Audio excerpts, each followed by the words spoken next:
안녕하세요. 나는 변호사다 김세라 변호사입니다.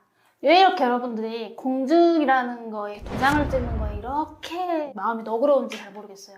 돈을 주고받은 것이 없고 거래상 거래 내역이 아무것도 없고 실제로 그런 자료가 전혀 없기 때문에 형식적인 공정증서에 내가 채무자로 도장을 찍어줬다고 하더라도 나중에 내가 충분히 항변하면은 내 주장이 받아들여질 거다. 나는 채무자가 아니다.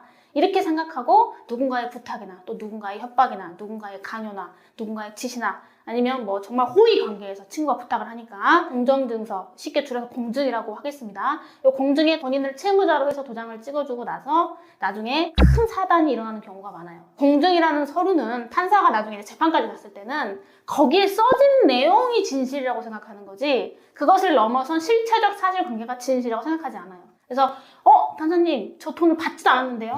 판사님 저는 돈을 빌린 사실이 없어요. 아무리 이렇게 말해봤자 공정증서에 금전소비대차 돈을 빌린 걸로 돼 있고 원금이자 언제까지 갚는다 이율 얼마 이렇게 돼 있고 본인이 채무자로 돼 있으면 그것이 맞다라고 판사는 보는 겁니다. 그걸 깨기는 현실적으로 굉장히 어려워요. 자기 무덤을 자기가 파는 겁니다. 절대 도장은 함부로 찍으면 안 되고 그래서 이제 이렇게 공정증서, 공증에 기초한 채무관계에 대해서 나중에 강제집행에 들어오는 경우가 있어요.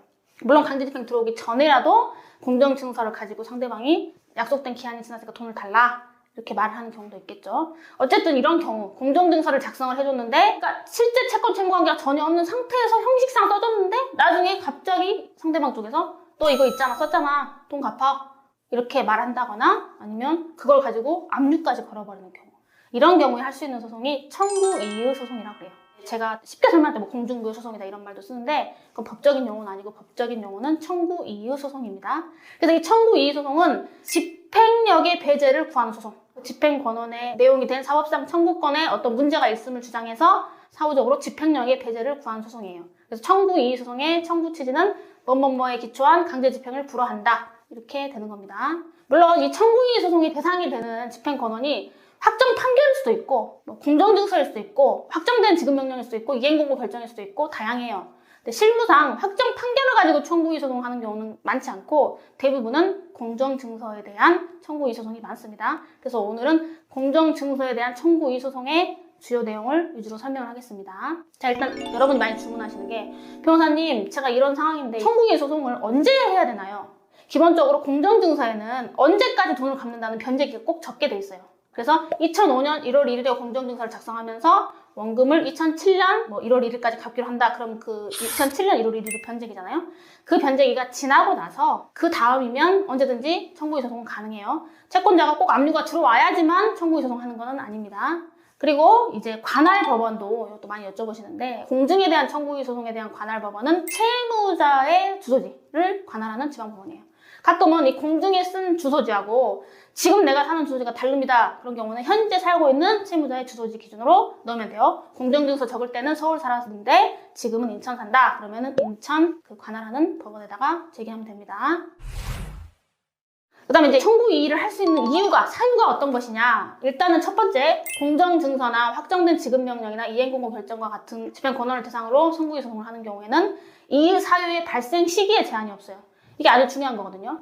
확정 판결을 대상으로 하는 청구이의 소송에서는 그 이의 사유가 변론 종결 이후에 생긴 사유여야만 되는데 공정증서를 대상으로 하는 청구이의 소송에서는 이의 사유가 변론 종결 전에 이미 생기고 있던 거, 이미 있었던 것을 주장할 수 있는 겁니다. 그리고 이제 공증에 대한 청구이의 소송에서 어떤 사유를 주장할 수 있습니까? 기본적으로 면제, 변제, 상계, 소멸시효 완성, 애초에 청구권 자체가 불성립했거나 무효라는 사정, 민법 103조 위반이라든가 민법 104조 위반, 그다음에 대리권의 흠결, 그다음에 기한을 유예해줬거나 합의에 따른 이행기를 연기해줬거나 그런 경우라면 그때가 될 때까지는 집행을 못하는 거죠. 그 다음에 이제 조금 낯설지만 부집행 합의라는 게 있어요. 부집행 합의. 이게 뭐냐면 그 공정서를 작성을 하긴 했지만 이걸 가지고 강제 집행을 하지 않기로 하는 합의를 했다. 그러면 청구이의 소송을 제기할 수 있습니다. 물론 그걸 합의했다는 사실을 증명할 수 있는 증거가 있어야 되겠죠.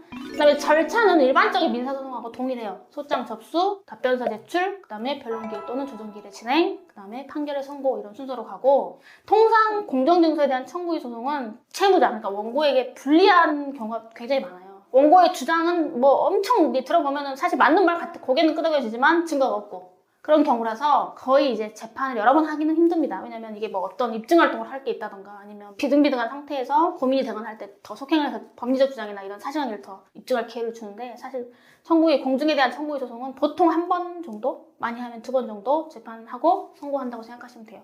그래서 말씀드렸듯이 원고에게 불리한 면이 있기는 하지만 최대한 사실관계를 열심히 주장해야 돼요. 그래서 판사님으로 하여금 좀 조정이라도 이렇게 얘기를 해볼 수 있게 만들고, 그리고 1심에서 혹시 전부 패소했다 하더라도 포기하지 말고 항소심까지는 진행해보기를 추천드립니다. 왜냐면 저의 경우도 많이 불리한 거 알고 진행을 했는데 뭐 공중 금액이 뭐 원금도 원금이죠. 이자가 어마어마하게 불어나서 도저히 감당할 수 없는 수준이어서 어쨌든 이제 소송을 안 할 수 없는 상황에서 진행했던 경우들이 많거든요. 1심에서는 사실 아무리 판사님이 우리 말을 믿어준다 하더라도 증거가 없었던 경우들, 이런 경우에 이제 항소를 해서 항소심에서 좀 조정을 해서 끝났던 사례들도 적지 않아요. 그래서 저는 이왕 이렇게 된 거 좀 항소까지는 해봐서 좀 조정을 해보는 게 좋을 것 같다, 이런 말씀을 드리고, 그다음에 청구기 소송이 중요한 거는 강제집행 정지 신청을 꼭 해야 돼요. 왜냐하면 청구기 소송을 제기했다는 사정만으로 그 공정증서 효력이 사라져버리거나 그 공정증서로 집행을 못하게 되는 게 아니에요. 청구기 소송은 청구기 소송이고 공정증서는 그대로 있는 거예요. 그래서 그걸로 얼마든지 청구기 소송 중에도 채권자는 압류를 걸 수 있어요. 그래서 꼭 강제집행 정지 신청을 해야 되는데, 그 신청에 따른 결정에는 현금 공탁을 법원에 해야 됩니다. 현금 공탁 뭐 금액이 적지 않아요, 보통. 그래서 그런 부분까지 고려를 해서 진행을 해야 됩니다. 오늘도 이렇게 시청해 주셔서 대단히 감사합니다. 구독과 좋아요 꼭 눌러주세요.